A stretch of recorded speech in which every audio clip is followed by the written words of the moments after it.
wasn't going to do a video for Ready to Love, but since I am deciding to review 2 other shows, let's just go ahead and do a really quick rundown and give my opinion. Ready to Love opened up, and we saw that David self-eliminated. He said that he was a man of God, and when the enemy is coming, he tries to get in front of the enemy. He didn't allow Liz to say what she wanted to say. He kept cutting her off, so their conversation led to nowhere. He actually walked away from Liz, and never was there a conversation or a understanding. It was just, oh, have a great day. Yo, God bless you. Be good, and I wish you the best. I'm gonna break up with you before you break up with me. Well, I'm not gonna let you eliminate me. I'm gonna eliminate myself, or whatever. But either way, he's off the show, and that was the decision of the ladies, and he tried to get in front of it and do it himself. Over at Ron and Alexis, that conversation was basically Ron being condescending. When Alexis finally told him, the ladies and I spoke, and you're not ready to love, he said, oh, I thought you were smarter than that. I expected more from you.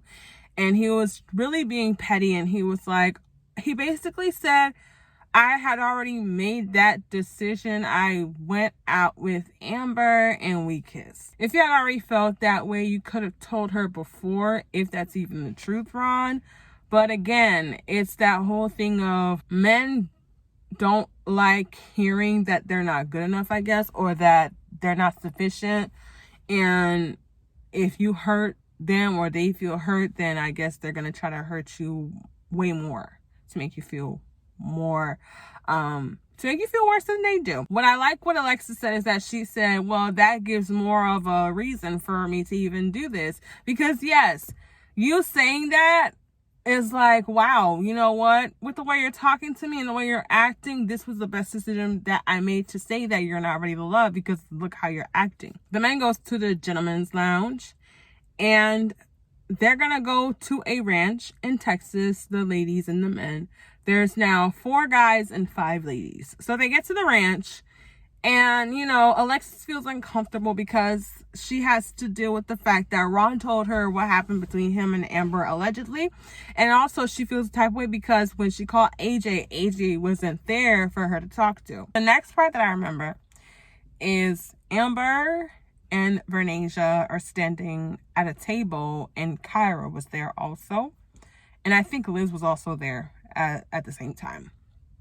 So when basically Joelle came over, and Vernasia was like, basically in a way trying to make him say that she's the number one. Now, when Joelle says, you already know you're my number one, in that sense, Amber was like, oh no, because that's not what I heard, and yada, yada, yada. And then Amber solidifies what Ron says, because she said Ron told her that's not what Joelle says. So now we know, yes, Amber and Ron have been talking on the phone, because how did you know? And why would Ron tell you? But hey, okay. And so then from there, she was like, oh, was I wrong to say that? And it's like, I mean, hello, you could have put her to the side, and I don't know, because it's kind of like, at least you did it in front of him to show that you ain't punk bitch about that. But at the same time, it's like, but yo, okay. So that causes an issue between Vernasia and Joelle for the rest of the episode. I'm sick of the Seagrams, B-crap, bull crap, because it made sense to me last episode when Vernasia said she was gonna go to a spa or a nail salon that her friend owns, and there was Seagrams there. But to just have a truck outside, or a van or whatever that was, and they have Seagrams in a bucket of ice, that right there was obvious product placement, and I didn't like it, because it was just like, y'all could have made it like look good the way y'all did the last episode, but doing it like this was like, y'all get the f out of here. Kyra, Jason, Liz, AJ go horseback riding.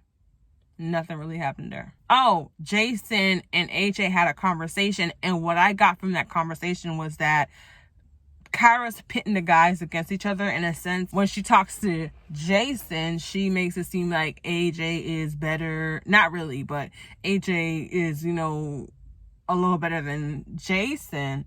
And then when she's with Jason, she makes it seem like AJ is better than Jason. So that's what I got from their little conversation. And at the same time, Jason has 2 women on his plate. And I feel like AJ is just going to settle for Alexis just because. And I feel bad for Alexis because it's like, even if AJ picks Alexis, it's not going to work. In another scene, Joelle and Vernasia are in the kitchen. Basically, throughout the episode, Vernasia just wants Joelle to admit that he was wrong for what he did.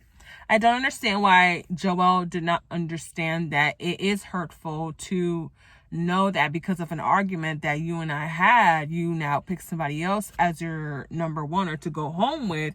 And that's a red flag, because if me and you have an argument, are you going to go? Because to me, it feels like if you and I have an argument, it will be nothing for you to hit up somebody else and go chill with someone else. It'll be nothing for you to go out to the bar or the club or somewhere with your boys and pick up another woman. It's nothing for you to feel like because an argument is an argument. What I've learned is that relationships have arguments because we're 2 different people and we see things 2 different ways. And we're not going to always agree on the same thing. And you might see things from one end, like glass half empty, and I might see glass half full. So there's no perfect relationship without arguments. And the only way to fix that is to fix communication and get better at it. But that's like, Joel's the type of guy who'll probably be like, but we wasn't on good terms though. Like, if he does something behind your back, he'll be like, oh, but we wasn't on good terms and I thought we were done. Like, you know how like sometimes we have those conversations where we're like, oh, I can't do this anymore, I'm done. But then it's like you're done at that moment because you're pissed. But then after like 35 minutes to an hour, you feel like, you know, let me call him. Like, he'll be that type of guy to be like, well, you said we were done, so I went and did my thing. Like, not giving it time. But okay. Jason and Liz go to I want to say gazebo, but it's not a gazebo. They go outside and they're chilling. Jason makes Liz feel like a little girl. Jason kisses Liz because he can't keep his lips to himself. Shout out to Chris, because if Chris didn't go talk to Joelle, I feel like Joelle would have never said anything to Vernasia. The apology to Vernasia was not an apology, but she accepted it. Some women like to get over things quickly. Some of us like to bask in our anger. Like, no, I'm mad at you, so I'm going to be mad at you. Thank you for apologizing, but that doesn't mean I have to like just be okay now that you apologize. I'm still upset. And he still doesn't understand. Yeah, you said, okay, I'm a accept or man up or whatever, but I don't think Joelle understands that what you did was uncalled for. There's no reason you should have did what you did. I don't think he gets it.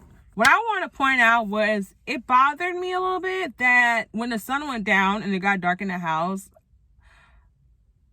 people were still wearing the same clothes. Did they not have time to change? Did production not give them time to go change their clothes? Did they not have time to take a shower? Because this was wearing the same thing the whole time. I think Kyra might have changed, if I'm not wrong, because when we get to the scene of them playing Truth or Dare, she was wearing short shorts. So I don't know if she did change or if that's what she was wearing already. So then we get to the part where everybody's playing Truth or Dare. I don't remember the truth and I don't remember the dares. I probably do. Let me stop lying. Chris rubs Amber's feet. Vernasia and Joelle kiss. Jason is, yes, he's stuck between 2 women, but he doesn't know who he likes the most. AJ feels that he has history with Kyra and Alexis is something new. And while I'm on that, Alexis and AJ had a conversation off to the side when they were eating, and I don't know how to feel about this scene, because at first I was like, okay, maybe she's getting ahead of herself and she's asking for too much. But at the same time, unfortunately, I watched somebody else's reviews, and I normally don't watch anyone else's reviews until I'm done recording, editing, and I upload my video, so that way their opinion doesn't get into mine. Someone did point out that in a way, AJ was gaslighting her. So, you know, it's a little bit of both. AJ was kind of like making her feel like she was crazy. Like, no, you're crazy, you're tripping. But then Alexis was a little bit doing a little too much and asking for too much from AJ. But what I also want to point out is that if Kyra already stated that there's a communication issue with AJ, and we see it with AJ, and that was the reason why he had broken relationships, and that's also when they were at the date when she was meeting his friends was another thing. AJ has communication issues, and I think that in a way, Alexis needs to pick that up from Kyra if they haven't already had that conversation where they talk about each other and how they're doing with the person they're talking to, that he has communication issues and she needs to let it go. So, of course, what we were waiting for with this episode at the end was that Amber was trying to be shady or trying to catch someone in their crap, but little did she know Alexis is about to catch her in her crap. Liz explains how the elimination went with David, which makes me feel like maybe they heard something from David about it. And Alexis discusses how her elimination went with Ron. And then finally she just says that, hey, Ron told me that you guys went on a date and y'all kissed, and I feel like you betrayed me because I talk to you a lot. I have a closer relationship with you than all the other girls in on the show. I'm looking at you like a Judas. And all we end with is Chris saying, oh, wow, we need to talk about this. And Amber saying to Alexis, let me explain. So that's how the episode ends. No one was eliminated. It ends on a cliffhanger. And I can't wait to see what happens in the next episode. I want to hear what Amber has to say. Was Ron lying? Amber did confirm that her and Ron talked, because she said that Ron told her about the whole thing with Joelle picking Kyra. So I'm going to assume that, yes, Ron and Amber have had talks outside, but did Ron and Amber go on a date and kiss? Is Amber about to say, he kissed me, I didn't kiss him back? Or is it going to be that never happened, or what's about to happen right now? And is this going to mess up Chris and Amber? I think this show, nobody's a good match. Kyra and Jason might make it, but I don't know. Thank you for watching the video. Please be sure to like, comment, and subscribe to my channel and come back for more. I am Emerald Louu.